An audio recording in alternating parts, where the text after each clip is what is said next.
Jika pengetahuan atau ide-ide yang dimiliki oleh manusia itu berasal dari realitas eksternal atau hal-hal yang berada di luar diri manusia, artinya manusia mendapatkan pengetahuan atau ide-ide itu melalui suatu proses persepsi kepada hal-hal yang berada di luar dirinya, lalu kemudian mengabstraksikan hal-hal itu dan dikonstruksi menjadi suatu pengetahuan. Maka pertanyaan pentingnya adalah dari mana ide atau pengetahuan manusia tentang Tuhan? Apa yang dipersepsi oleh manusia sehingga manusia memiliki gagasan atau pengetahuan tentang Tuhan. Dalam kesempatan ini kita akan mendiskusikan dari mana asal ide atau pengetahuan Tuhan pada diri manusia.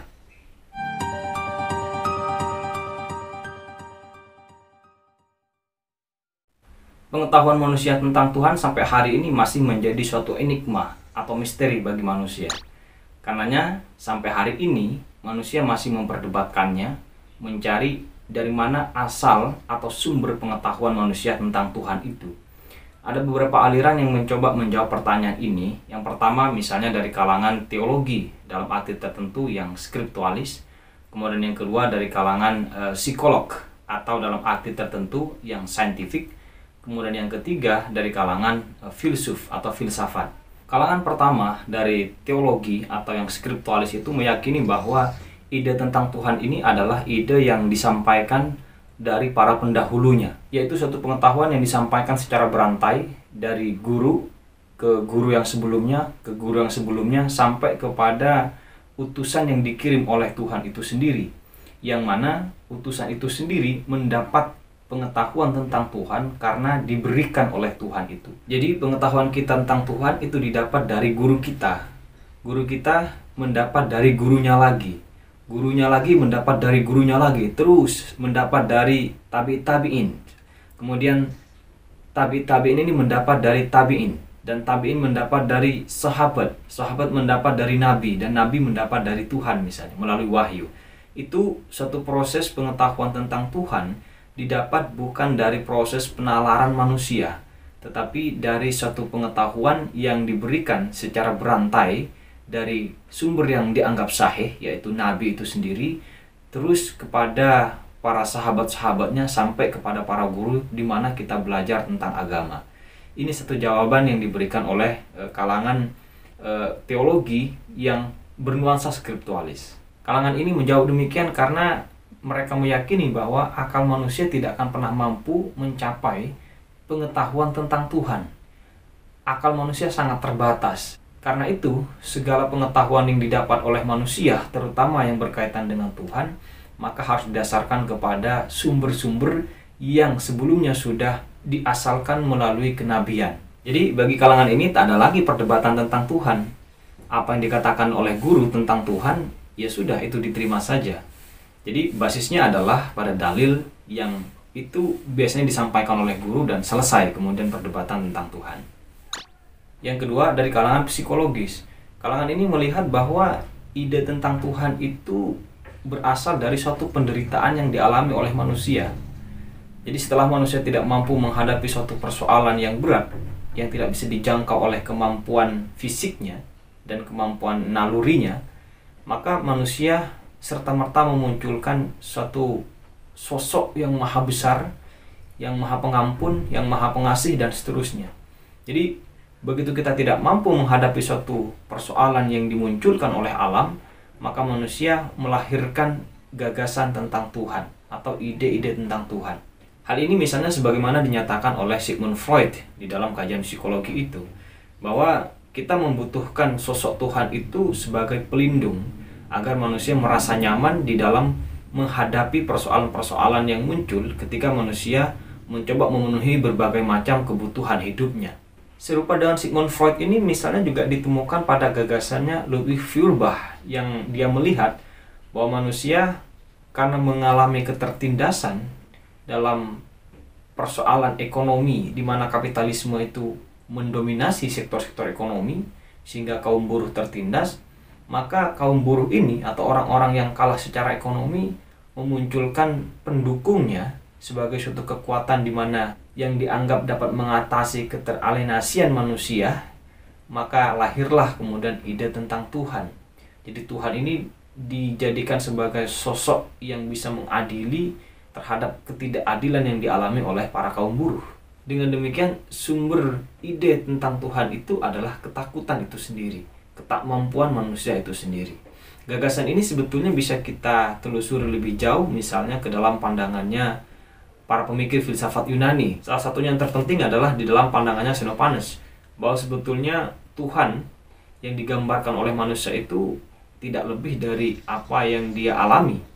Jadi penggambaran manusia tentang Tuhan sebetulnya adalah penggambaran dirinya yang kemudian ditambah-tambahi misalnya dengan kata maha. Maha melihat, maha mendengar, maha mengetahui. Melihat, mendengar, dan mengetahui itu sebetulnya kata Xenophanes adalah apa yang dilakukan oleh manusia itu sendiri. Lalu kemudian digambarkan dengan atribut maha itu sebagai sosok yang dia sebut sebagai Tuhan kemudian. Lalu kalangan ketiga adalah kalangan filosofis. Kalangan ini mencoba mengeksplorasi akal atau rasio manusia untuk mengafirmasi dari mana sumber ide tentang Tuhan. Misalnya yang dilakukan oleh René Descartes. René Descartes di dalam pencariannya untuk menemukan dari mana sumber ide pengetahuan tentang Tuhan itu, dia mencoba menggunakan metode yang disebut sebagai metode keraguan. Mula-mula dia mencoba meragukan segala sesuatu, jadi semua pengetahuan yang dia dapat tentang Tuhan dia coba ragukan. Apa yang dikatakan oleh guru, apa yang dikatakan oleh dalil-dalil tertentu, coba diragukan dulu keberadaannya atau kepastiannya, sehingga ide tentang Tuhan ini menjadi tidak ada seolah-olah begitu. Lalu kemudian melakukan pencarian tentang Tuhan. Pencarian René Descartes ini diasalkan kepada suatu prinsip bahwa pengetahuan manusia itu adalah akibat dari sebab realitas eksternal. Jadi sebab dari pengetahuan manusia itu adalah hal-hal yang berada di luar diri manusia yang kemudian dipersepsi oleh manusia. Lalu kemudian abstraksi itu menjadi pengetahuan manusia, yang itu berarti posisinya adalah akibat dari hal-hal yang berada di luar diri manusia. Maka dengan prinsip yang sama, dari mana kemudian ide Tuhan bisa muncul? Jika konstruksi pengetahuan manusia adalah berawal dari persepsi manusia pada hal-hal yang berada di luar dirinya. Disinilah metode René Descartes tentang keraguan untuk sampai kepada kepastian itu diuji kemudian. Nah, hasil dari meditasi René Descartes ini menunjukkan bahwa ide manusia tentang Tuhan itu adalah bawaan. Jadi ketika manusia mencoba meragukan segala sesuatu yang berada di dalam dirinya, yang sebelumnya dianggap sebagai suatu pengetahuan yang mapan, maka ada satu kepastian yang tidak bisa nanti diragukan oleh manusia, yaitu keberadaan dirinya. Dan kata Descartes, keberadaan dirinya ini lalu kemudian dari mana? Ternyata keberadaan dirinya diciptakan oleh Tuhan. Jadi dengan demikian, Tuhan itu satu pengandaian yang harus ada terlebih dahulu. Harus sudah menjadi suatu bawaan di dalam diri manusia untuk menyusun pengetahuan-pengetahuan yang lain. Jadi tanpa mengandaikan keberadaan Tuhan lebih dulu atau bawaan pada diri manusia, maka keberadaan manusia sebagai ciptaan tidak bisa diafirmasi. Ketika keberadaan manusia tidak bisa diafirmasi, maka otomatis pengetahuan manusia yang lain pun juga tidak bisa diafirmasi. Demikianlah René Descartes mencoba mengargumentasikan dari mana sumber pengetahuan manusia tentang Tuhan. Lalu persoalannya, apakah ini sebentuk inkonsistensi René Descartes di dalam merumuskan pengetahuan? Karena satu sisi pengetahuan berasal dari hal-hal yang berada di luar diri manusia, sementara ide tentang Tuhan tidak bisa ditemukan realitasnya di luar. Menurut René Descartes tidak demikian, karena ada beberapa pengetahuan manusia, terutama yang bersifat general, itu tidak ditemukan di realitasnya, di hal-hal di luar diri manusia. Misalnya apa? Pengetahuan manusia tentang panas. Jadi manusia tidak akan pernah bisa mengecek panas di luar diri manusia. Yang bisa dicek oleh manusia tentang panas itu ya api, kemudian kompor, misalnya korek dan seterusnya. Api, kompor, dan korek itu bukanlah panas itu sendiri. Jadi panas sebetulnya bukanlah kriteria pengetahuan di luar diri manusia, melainkan pengetahuan yang berasal dari kategori-kategori pikiran manusia. Jadi pada titik ini sebetulnya René Descartes masih mencoba menjembatani antara pengetahuan Tuhan dengan pengetahuan yang ada pada diri manusia yang sebelumnya distimulasi oleh hal-hal yang berada di luar diri manusia.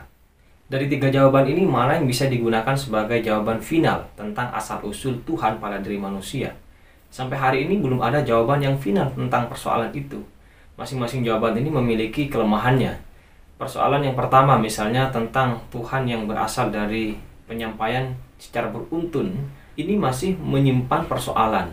Misalnya gagasan ketuhanan hari ini yang disampaikan oleh para guru-guru kita itu apakah betul-betul valid sesuai dengan apa yang sudah disampaikan oleh para nabi? Jika memang berasal dari para nabi, mengapa yang sampai kepada kita ada perbedaan? Ada yang satu misalnya Tuhan meminta manusia membunuh orang-orang yang tidak seagama dengan kita misalnya. Ada yang lain meminta kita saling mencintai sesama manusia sekalipun berbeda agama.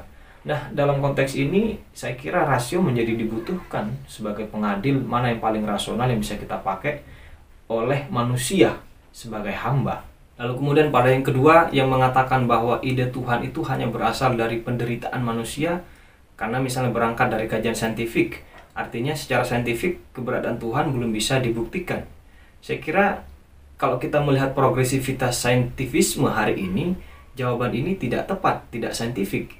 Karena di dalam dunia saintifik selalu ada kemungkinan untuk bisa dibuktikan di kemudian hari. Jadi paling tidak keberadaan Tuhan ini menjadi satu hipotesa yang terus dibuktikan.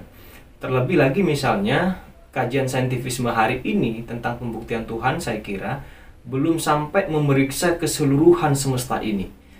Kita tahu bahwa di dalam kajiannya misalnya Carl Sagan bahwa bumi ini hanya berada di dalam satu galaksi yang disebut galaksi Bima Sakti atau Milky Way. Sementara itu ada jutaan galaksi yang berada di luar sana yang tidak terjangkau oleh manusia.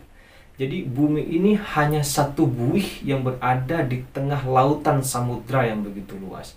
Nah, persoalannya apakah betul sains hari ini sudah memeriksa kepada semua galaksi yang ada itu bahwa memang di situ juga tidak ada Tuhan. Nah, ini saya kira kalau jawabannya tidak memeriksa tapi lalu mengatakan bahwa Tuhan tidak ada, maka jawaban itu juga jawaban yang tidak saintifik sebetulnya. Kemudian pencarian ketiga, pencarian yang rasional, kadang memunculkan persoalan yang bertentangan atau temuan-temuan rasional itu bertentangan dengan temuan-temuan yang muncul di dalam kajian kitab suci misalnya. Maka di situ ada persoalan. Di satu sisi manusia beriman kepada kitab suci, di sisi lain ada temuan rasionalitas yang tidak tercover di dalam kitab suci. Nah, persoalan ini biasanya memunculkan jalan yang ketiga, yaitu rekonsiliasi antara kajian rasionalitas, apa yang ada di dalam teks-teks literal itu, lalu kemudian bagaimana temuan-temuan sains.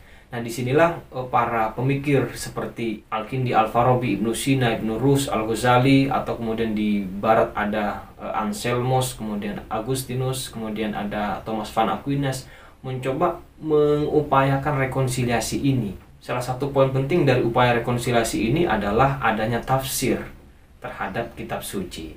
Jadi ketika ada persoalan yang berbeda antara temuan rasional dengan temuan kitab suci, maka di situ diupayakan adanya tafsir. Sehingga tafsir ini atau takwil di dalam bahasa yang lain membuka jalan keselarasan antara apa yang ada di dalam teks dengan teman-teman sains dan teman-teman rasional. Saya kira ini apa yang menjadi kajian kita hari ini. Demikian.